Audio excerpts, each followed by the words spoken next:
This is Brownie's Podcast!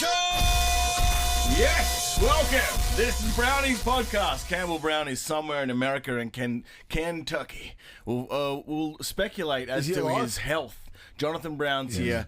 Our man, our friend, Nathan Buckley's here. How are you both going? No, I won't tell Dog that you said that you hope he gets lost for a couple more weeks. Don't tell him. Thanks, man. No, I won't. Because we all know this podcast has been running smoother since this man's been sitting in It's been the chair. magnificent. I was so excited. Magnificent. Bucks' participation that I even jumped on the bird and got down here early this morning just to be in the presence of the great man, just to give him a cuddle. Coming up, there's a team that lost 516-0. What club is this, Broads? It is the Elizabeth Eagles in Adelaide. What's their average losing margin in this year? I believe that so far this year they've lost by a total of 1,200 points. Jesus. People are coming for Tom Hawkins' head. We'll get to that. Carlton Collingwood was unbelievable. Let's start there. You guys, you were calling Actually, it, just yesterday, another round in another part of the world where there's some tough games of football on. Think of me yesterday, the coach. Yeah. I had to coach not only one under-15 girls team, I had to coach two under-15 girls teams yesterday. Why? Well, because the coach was away. The other coach? I coached the Div 2 straight into the Div 1. So I was up and about because the Div 2 girls were magnificent. They won by about 10 goals. I was just celebrating, a lot of high-fiving going on. And then me Div 1 girls who got on top. This is a great lesson for me, Bucks, as a coach. Yes. I overloaded them with praise. Their fight back, they were down at quarter time. They fought back hard in the second quarter, in front at half time. So I just went through one by one and I gave them all a pump up. Huge amount of praise. Well, after half time, Bucks, they came out and bed. I had girls walking off going, oh, I'm coming off for a rest. I said, no, I didn't call for the rotation. Go, I don't care. I'm walking off for a rest. It's getting too hot. So I'm starting to question my coaching philosophy. It's not Bucks. as easy as it looks, is it? It's not as easy as it looks, especially when you heap of praise, you heap a load of praise onto your team and then they don't perform. When you reviewed your own performance, did you think about your old coach, Lee Matthews, probably saying that you shouldn't have done that? Shouldn't have done that. Too kind.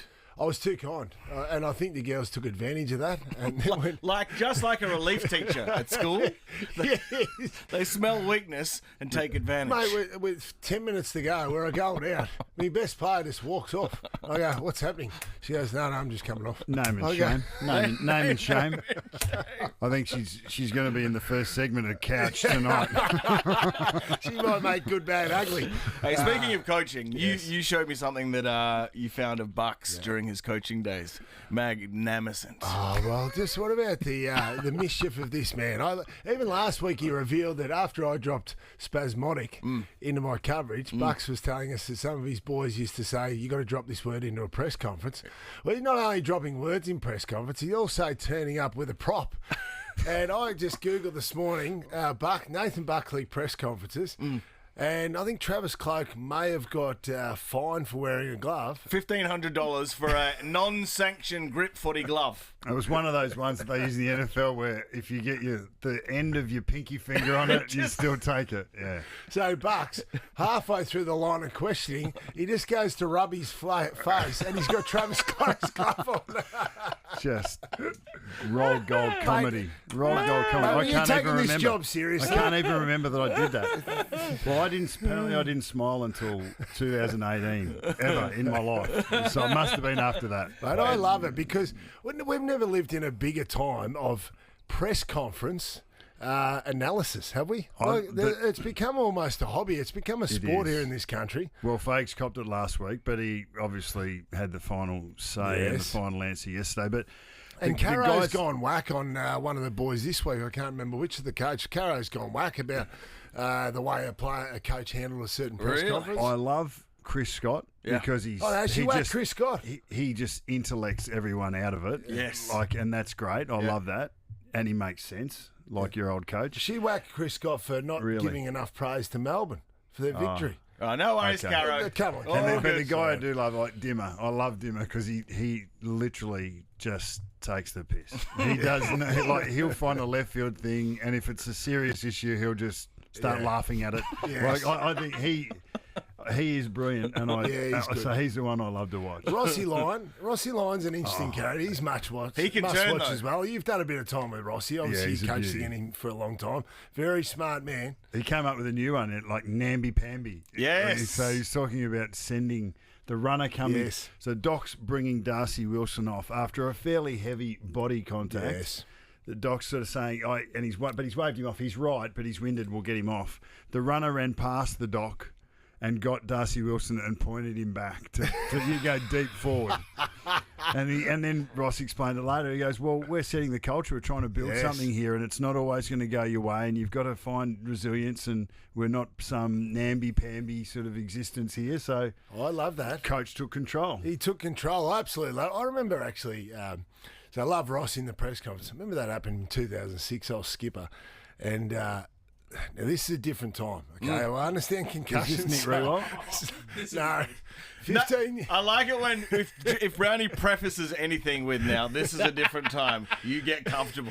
So You're so concerned about being cancelled, aren't you? Scotty Hardy gets absolutely mixed by one of the Hawthorn players at Carrara, the old Carrara, and. But, we were trying to make a stand at the time. We wanted some toughness as a club. It was sort of on the back end of those premiership years. All the older boys were retiring. And the boys called for the stretcher. The medicos called for the stretcher. And I said to the medicos, no, he's not getting on the stretcher. So the stretcher was out there. And I said to Scotty Harding, get up. Get up. Get up and walk off, or at least let the boys help you off. But you're not getting on that stretcher. And So- why? Why? Just visuals, optics. Send a message to the opposition that it's going to take a hell of a lot more than that to get us carried off on a stretcher. So it's fair to say it didn't go down that well in the postcard when the doctors got a hold of me. So it was a funny footage. Scott Harding walking off the ground, assisted by the medicos, with the stretcher carrier walking beside him holding the stretcher. This is the same person that had his best player walk off 10 minutes to go in the game on the weekend. And she said, I need a rest. And he said, okay. That's a very good point, mate. Wow. That's a very good point. Girls are dealing with other issues than boys are, Buck, so I have to be very Jesus, conscious of that. So back to your glove hijinks, your horseplay. Can't remember it. You just sat there like Michael Jackson for 10 minutes wearing a single glove. I think I had it. It's starting to come back to me. I think I had it under. I think I had it under the desk, and I just did the Will Ferrell, like I don't know what to do with these hands. Yes. And then it was sort of. It was just very, in fun. very choreographed by you. Was it? When did you come up with it?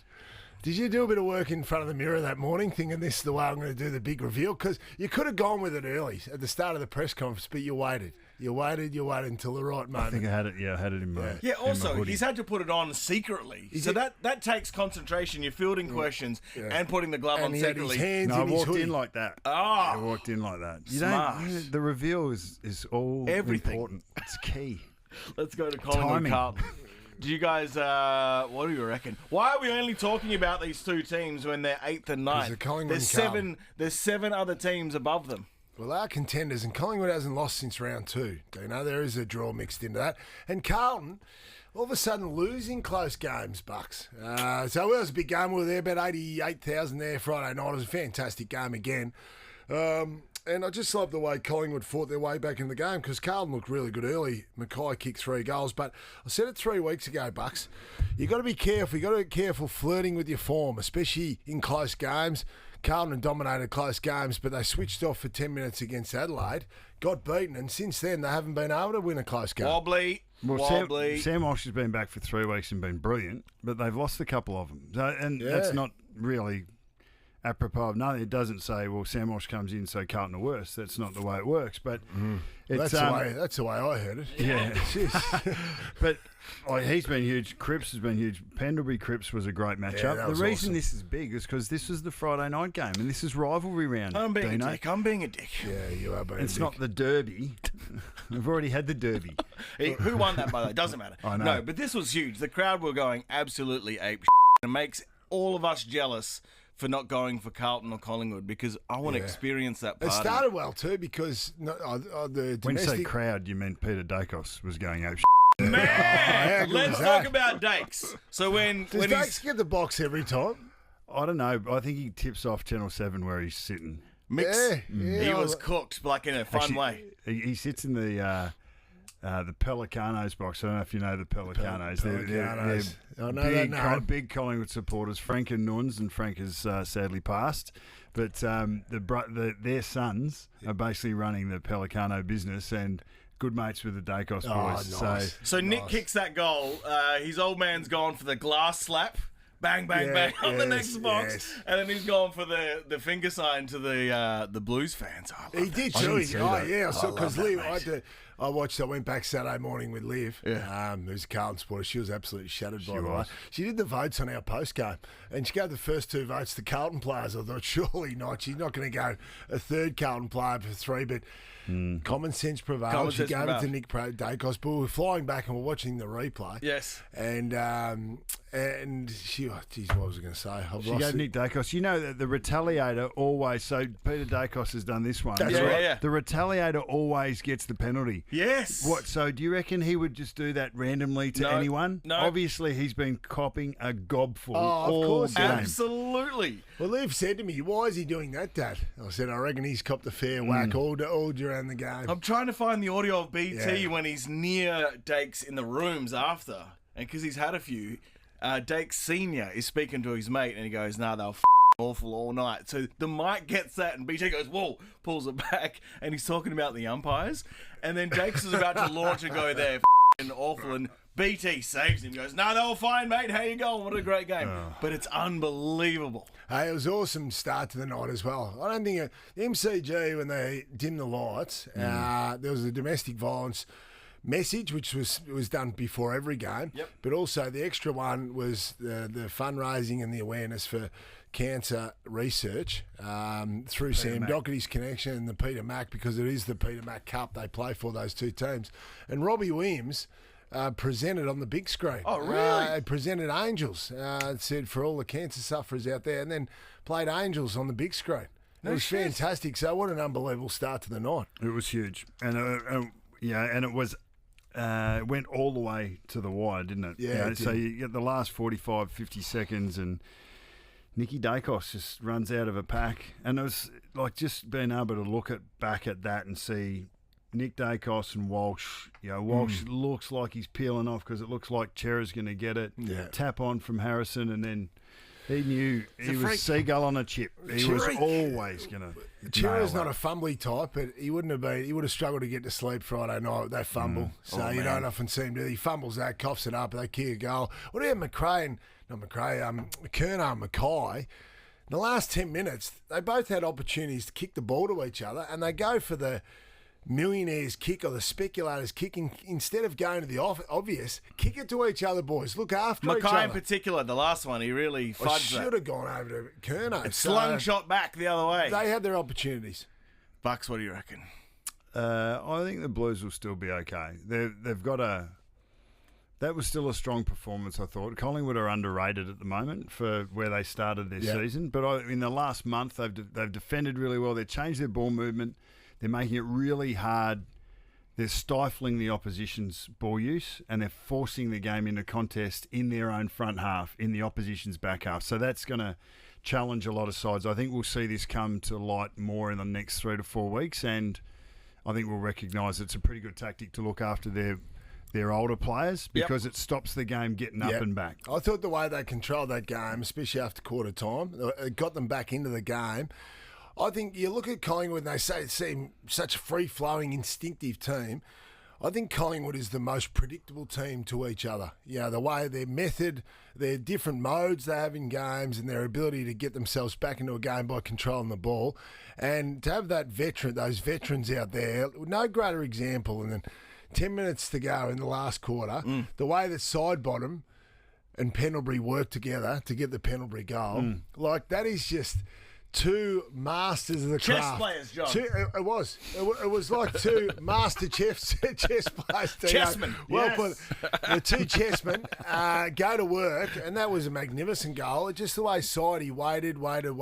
They all worked together, and that's just get the ball into your best veterans, your most experienced players, and they'll get it done for you in those situations. Hey, let's go to the D's Cats game because real quick though, back to Carlton Collingwood in the rooms. Did you see Pang got roped into? I saw that again because he had to go down for Sidey's was it 300th last year and present. He's a Carlton supporter. He's hanging out with Santo, so Santo peer pressured him to go in, and Brian, like a shark, like a great white shark, he got him. How was he? He's pretty much said, "Leave me alone, Brian."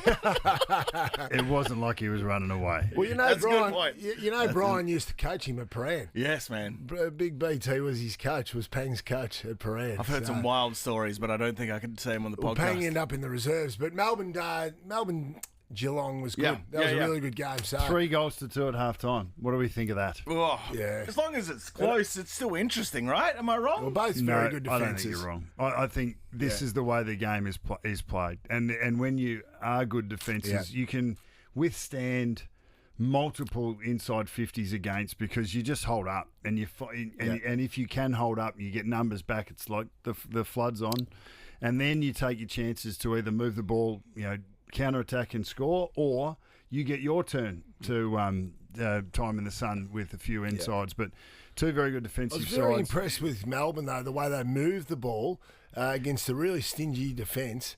Melbourne's changed a bit, Bucks. Like that, they're not just whack it down the line. They were more nuanced, no doubt about that. Tom interviewed Tom McDonald this morning, and he said we're less boring. Yeah, So that okay. was obviously they're calling Seem it more expensive. It would not be as boring kicking long down the line. Thank so let's God. change the angles. But then they're really happy with their D. Their contest is great, and now they're working on their offense and that expression of self, I suppose, and being able to express with the ball. And like with a guy like Caleb Windsor, who had a cracking game, finished with a must-get He's a goal in the last quarter, but. Yeah, they've got a bit more going on for them to get off the line. How about Maxi running around and just bang from 50? He's good at that. Well, I think it's fair that he's in the conversation as one of the greatest ruckmen in the history of the game. Because he just continues to deliver, doesn't he? And he delivers in big moments. Like, for him to be able to do that, he's on his way to his 7th All-Australian Bucks to equal you. I think the only eight is the all-time, is the most. And he just he's so resilient. He just keeps going and powering along. But he's a workhorse, isn't he? And I think you need to be that to be a key forward or a ruckman. I think key backs are probably they can float a little bit more, but when you're in front of the ball or when you're a ruckman and you need to work either in front of or behind, and you're going to be in packs flat out, and then you've got to dust yourself. It's nearly like being the rugby union player. You're in a scrum and then you've got to go and transition. Yeah. You're in the scrum, then you got to transition. It's a fitness that not many have to reach, but he's been able to do it for so long and covers the ground so well for a big fella, and he's genuinely tough when it comes to aerials. And now what's this? Sorry, said on the run sheet here. The end is near for Tom Hawkins. Who would have Who said wanted something? that on there? That's a stupid comment. The end is near. Don't worry.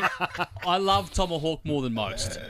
But unfortunately, the end is come for the big fella. And Father Time catches up with the best of them. Round We eight. know he's towards the end of his career. So what else? So you're saying gone now? Well, there was a few displays on the weekend, missed kicks. There was one that he was trying to go inside 50 and popped it out on the full by a couple of metres. And I thought, that's beginning to look bad. He just looked a bit old. Bro, you can have a night, really? mate. Everyone can have a night or even two nights in a row. And hasn't kicked a goal in, 3 weeks? 4 weeks. 4 weeks now. That's getting a bit ugly, I would have thought. And let me preface it, I love the guy. I think he's a lovely fella. But Righto, you sound like me before I talk There about is- concussions. there is... Let me preface it.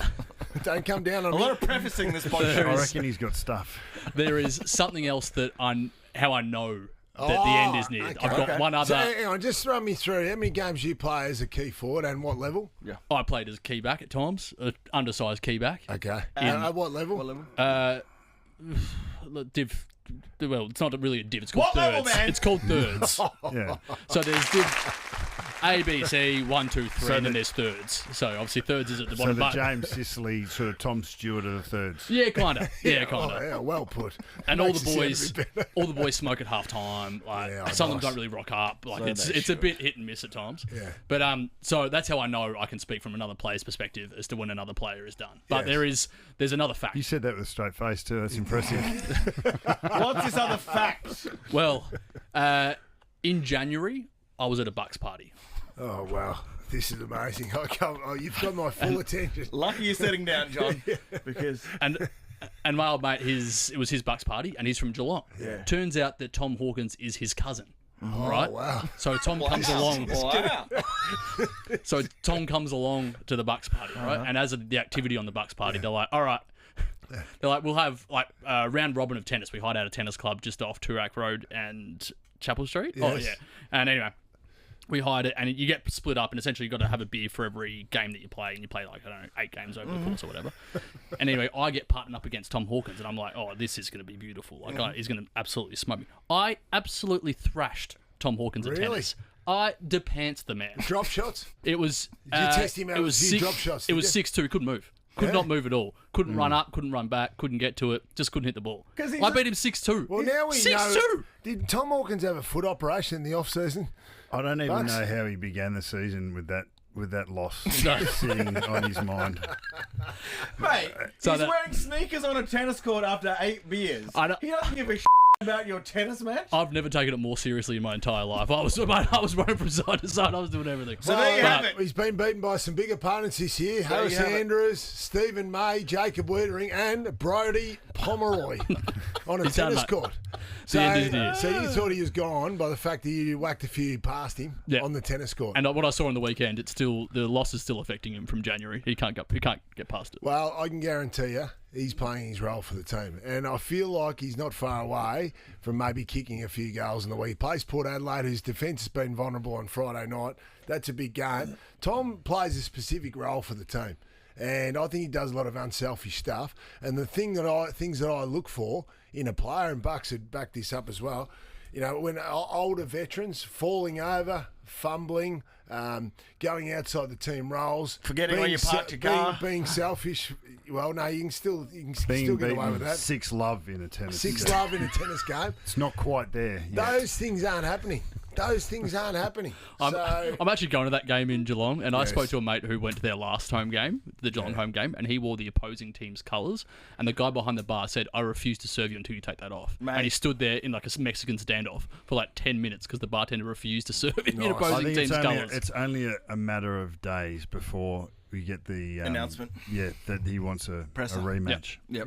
with Brody. Mate, you try being an Eagles fan going to GMHBA. They hate us yeah, because of right. 92 and 94. Oh, yeah, that's right. Kiss my fat ass. Yeah, yeah. All right, hey, Because they let's. got good memories. Now you guys banged on about the Giants. Oh, they're a cut above the rest. Wank wank. Yeah. Thank you, Nana. Sydney have flogged them. It's more proof that no one knows anything and the competition could do anything. John. They're a lesser team without Tom Green. They were injured early in the year, and the other Green's not absolutely carving them up, Toby Green. He's had a bit of a struggling start to the year. Bucks, I would have thought, but Sydney are good. They've got the best kicking team in the competition, so you can't fault them. Tom McCartan's a big out, though. Like, he's had concussion problems, and if he's out for another few weeks, that's going to be a big one to cover, and they've got a big game this week, Sydney. It's a small ground, the SCG. Yeah. So I would have thought that maybe that affects the tsunami and make it big. But at the same time, Sydney are a kicking team, and if they're able to find time and space for their kicking, why couldn't you find it for your handball as the Giants with do. the Giants? So.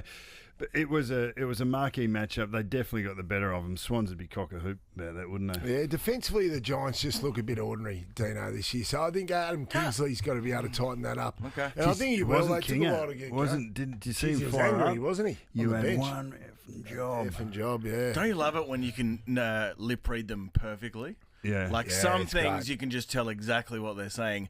Hey, what about coaching situation? Luke Beveridge.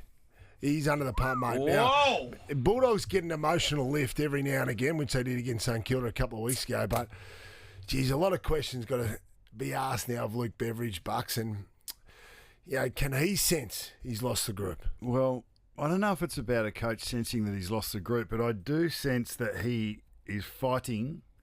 Are the media the fourth estate? Is that what we call them? Yeah, the fourth estate. So I think that he's fighting the fourth estate Yeah. too often. They're too front of mind for him. One thing he mentioned is that I'm aware that the media scrutiny will come and blah, blah, blah, blah. So as soon as you mention, scrutiny's fine. Scrutiny's fine. Like you expect to be scrutinised and judged when you're at the pointy end. But when you are identifying media scrutiny, well, then you're caring what the headlines say. You're that's caring interesting. what the pundits are saying.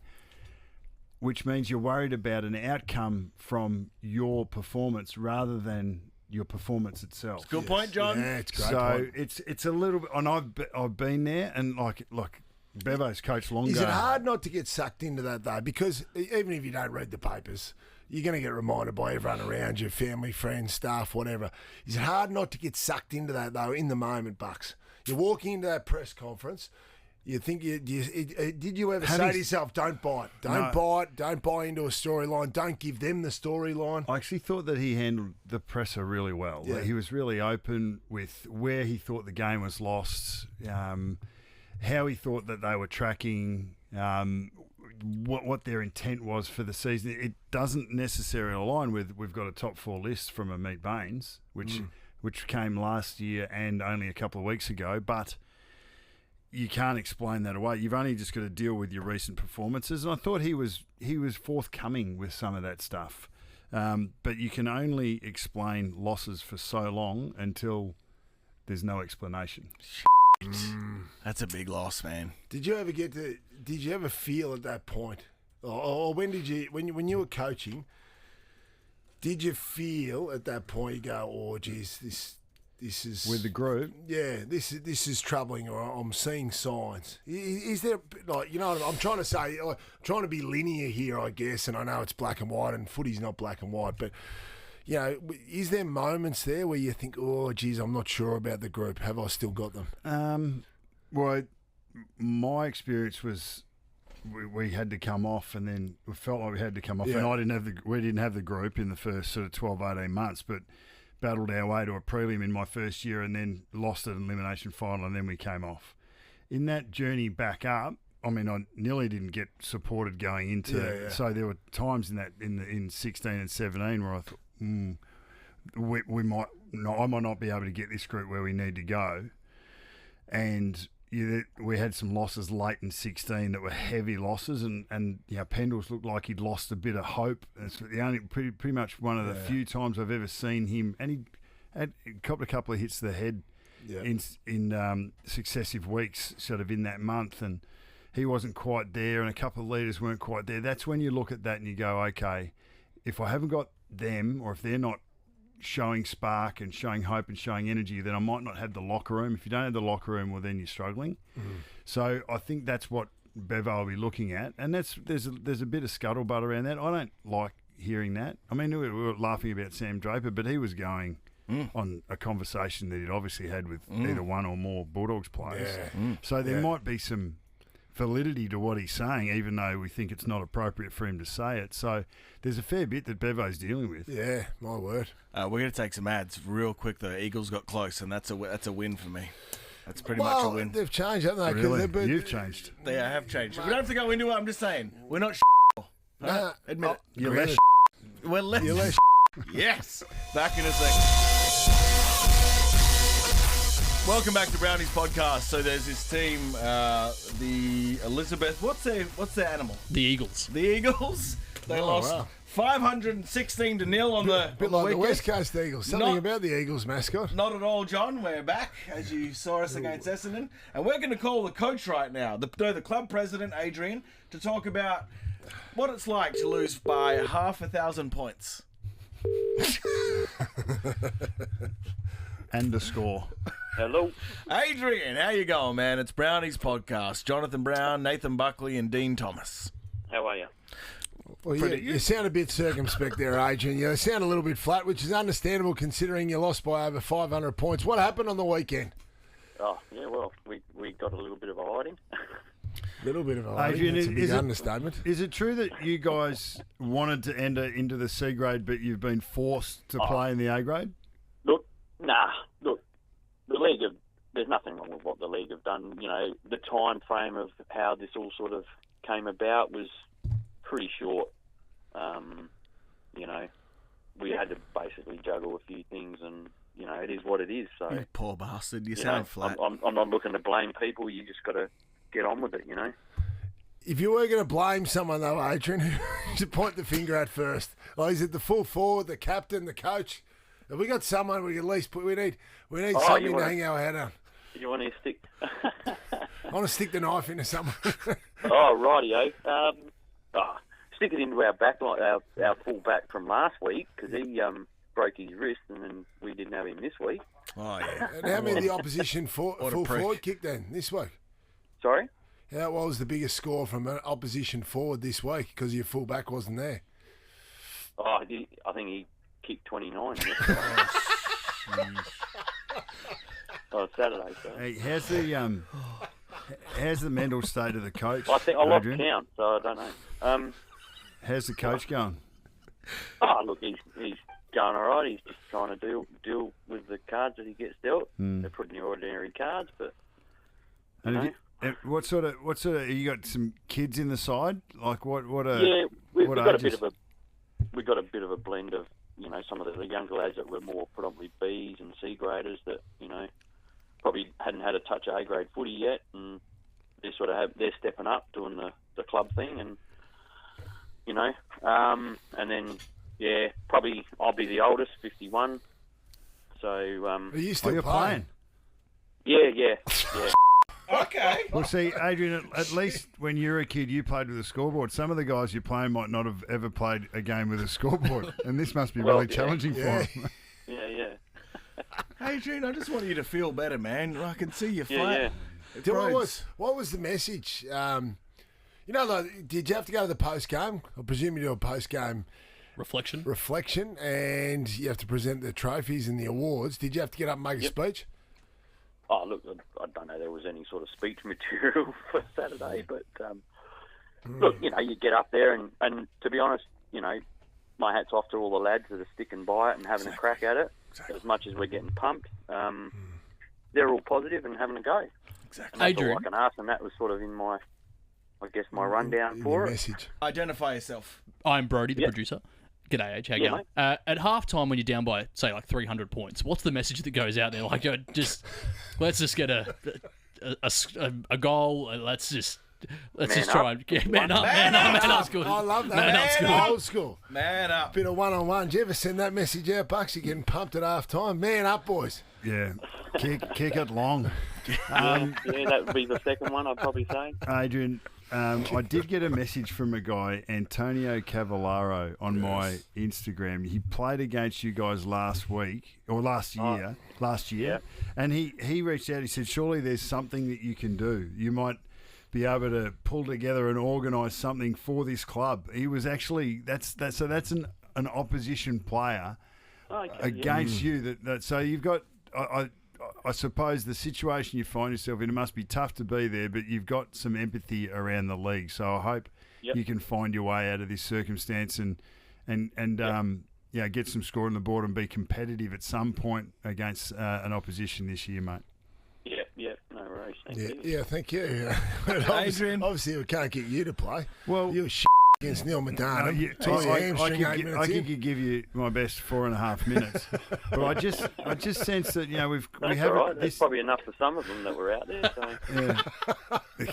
Well, I just get the sense that this wasn't a pastoral call. We're not here after just checking in on you. I think that sounds there's like a it. little bit. No, you three it doesn't. Adrian, we love you. And hey, You've got to laugh about it. You've got to have a bit of fun. It's a great. hold on. Just hold on. And if Jonathan Brown... Thanks, John. And if John can that Wilson Phillips? it was, and thanks again. If John can do anything personally, financially to help this club, you let us know, Adrian. All right? Yeah, no problem. Oh, geez. mate, You'd want a jeez. big. See you, mate. Right. You want a big purse. Thanks, Adrian. Poor All the Bryce. best. Pass on our best to the lads for the rest of the I year. thought that was going to be funner, Stay but strong. poor bastard, he's really in dire straits, man. It was fun until we were taking strips and taking the piss out of him, and he didn't want to laugh along with us. Can you believe that? Well, mate. Well, Mate, I don't understand going to the cave for 24 hours, but eventually the sun comes up the next morning. You got to get up. why do you You say gotta that get out to of him? bed. You could have said that to him, man. Well, I'm saying it now. I Very don't know if it brave when does. he's off the court. After 512 point loss. Hey, Beck, real quickly. anyway. You walked into this session today and you said to Jonathan Brown, "Hey, I figured out golf." That's I astonishing. I can't believe that. Well, You figured out golf. I did. So I'm pretty inconsistent. Like sometimes I hit a beautiful shot. JB's seen it. Okay, I've got some eyewitnesses here. Yeah. So I was just like, why do I play why do some shots just like not go right? Like, no idea. Spent weeks just trying to figure it out. And it was just this one thing that I just didn't do. Here we go. One tiny thing. Here we go. Which is just... Look at the ball. The answer to golf is... The answer to golf is, right, is just to move your body out of the way, right? Because, like, I think the right elbow, right, gets stuck sometimes, and that just, like, ruins the flow of the swing. She's figured out golf. Woo! So you got to move your elbow out of the way. Move your body out of the way. Body Your out body of the way. out of the way. So Yeah. so you step back during the swing to so your body's out of the way. Well, not like that, but, like, just move through it, like... Move through it Move from through underneath. it. Back, You know what? I'm going that bad playing golf that You you said that. I thought, I'm going to try that. Bucks's golf game is about as good as Elizabeth Senior's. Yeah, Really? I played with him a couple of weeks ago. I love it when iconic sports figures are golf because it just reminds me that it's okay No, to but be he's nice swing. You got a beautiful swing, mate. It's too late, mate. You just It's couldn't too late. use it. You can't pull it back. It's never no, too late. you've already sledged me. You can't just say I've got a nice swing now. I won't accept it. Before we go to the ads, I've been hearing a lot of buzz about Dwayne Pipe Russell and his game day diet. It's astonishing, isn't it? How that man hasn't died of cardiac arrest. All those sugars going into his system week in, week out. What's he got? He does it 3 times a week. He Have you does witnessed 3 his bucks games. as well? Have you seen this? I know what you're talking about. I do know what you're talking about. My first ever experience of doing a game with Pipe Russell was when Fox unbelievably flew us on a private jet for a NAB Cup game to Tasmania. Well, The mate, halcyon days. they had to unload some of the luggage to allow for room for all Pipe's food for his pre-game meals. What are we talking? Mate, he's Red Bulls, Cokes, Wait, Cokes. full strength Red Bull? chocolate milks, absolutely. Jesus. Chocolate Snakes. milks, snakes, chocolates, Tubes, everything. tubes, everything. Mate, it is astonishing. He's like a garbage collector, the way he just knocks all that stuff down. Brody? On the weekend, there was footage of it, and the footage went viral. So he was sitting there calling a game, and he's there. He's got his binoculars. He's doing a great job with the call, mate. I love him. as a Nails caller. it. And he has got a full 2-litre Yeah. full cream milk sitting next to him, and in between him calling, right? So it's only he's got like 10 seconds off. He quickly takes a swig of his out of the carton, may I add, just straight in the gob, back down again. Calls the play like nothing had ever happened, and he drank the full 2 litres of milk. I would have thought that'd give you a reflux before you're calling it, because he's doing play-by-plays. Like me and Bucks, we can just sit back and we don't have to talk for 10 minutes at times. Yeah. But he's doing this is- play-by-play. I know this is pre-recorded, but I'm sort of half expecting him to text and call me right now. The fact that his ears would be burning with us talking about him. Yes. He looks amazing though. We're not like He does. still looks great. He does. He's in great nick. You know, when he does his show, Mid-50s, he walks in on the great treadmill. nick. He walks on the treadmill when he has all the callers. When you call up Pipe at like 1 o'clock on a Monday afternoon, Pipe might be Midday walking on his madness. midday madness, because the guaranteed thing about midday madness, every caller gets through, Dino. Do you know? I did not know that. That's So, wild. absolutely. And Pipe quite often will be walking on his treadmill, taking calls, and just gas bagging the topics with all the callers. And then, like, you listen to it when they say, "How are you, Dwayne?" Good. Good. That's a good impression. Ads back in a second. These two are going to go because it's Bucks' last show. They're going to go against each other Okay. final in the Friday footy quiz, even though it's a Monday. Welcome back to Brownie's podcast. So this isn't, I'm not getting paid for this, but this is just a great thing you can do. It's FridayFootyQuiz.com, and every Friday there's a new quiz on, and it's a good level of hard. Nice, I It's like a mate this. of a mate. He's just made a really good thing. Go to FridayFootyQuiz.com. Last time you guys drew, John, you started real strong, and then Bucks, you came back like the champion you are. Your names are your buzzers, and the first question is... Elliot Yeo recently played his 200 match. How many times has Yeo been All-Australian? Big John. Big John. I think I'm going to go 1. For the steal, you're incorrect. Bucks. Bucks. I'm going to say 2. 2 is the answer we needed. Should have gone for it. That's When what you I hit, felt. hear level of hard, mate. How many Anyway. disposals did Nat Fyfe rock up? In Bucks. You needed more of that question? Whoa. 37. The full question was, in the first quarter against the Bulldogs, I don't reckon he'll get it. Have a crack, man. It was a good first quarter. 13. 15 I needed. Close, John. Name the most recent Coleman medalist who did Big not... John. Yes, John. I've gone too early on that. You have, brother. I think you got enough of the question to know the rest of it, though. I'm going to need an answer, otherwise we're going to Bucks. Jeremy Cameron. Incorrect. Full question. Name the who most... did not make the All-Australian team? Yeah, in round 7. Oh, he's got this. He's Who an what? All-Australian selector. Name the most recent Coleman medalist who did not play in the Geelong-Carlton match in round 7. Oh. Jeez. Who did not? What am I missing? Oh, Tom Hawkins. Incorrect. Did he play that Yeah, he game? played. He What? played on Wiedering. Who was it? Who was it? The answer was Jack Rewalt? How does that work? No, that's wrong. Name the most recent... I'll edit this. You've stuffed that up. Name the most recent Coleman medalist who did not play in the Geelong v Carlton match in round 7. Because Jeremy Cameron was there, Tom Hawkins was there, Charlie Kerner was so there, and the Harry question's Mackay was right. there, and they've accounted for all the previous Coleman medals. So this is right. That is right. The One-win inflection on your questioning was very poor. So the quiz good, me bad. Bad boy you, Dino. Which AFLW superstar announced this week that she would Jack miss the... Brown. I used to be Jack when I was young. Need an answer. Aaron Phillips. Incorrect. Which AFLW superstar announced this week that she would miss the 2024 season due to pregnancy? I have no idea. Needed Kiara Carney. Bowers. Oh, no, well done, Kiara. Which side won the first ever showdown in 1997? Big John. Modric kicked 6, but Port Adelaide won. You're good, mate. Yes! We got a score check over here? Why is that music getting louder? Because it's getting intense in here. FridayFootyQuiz.com. What is the titular bridge referred to in the name Battle of the Bridge? Big John. John.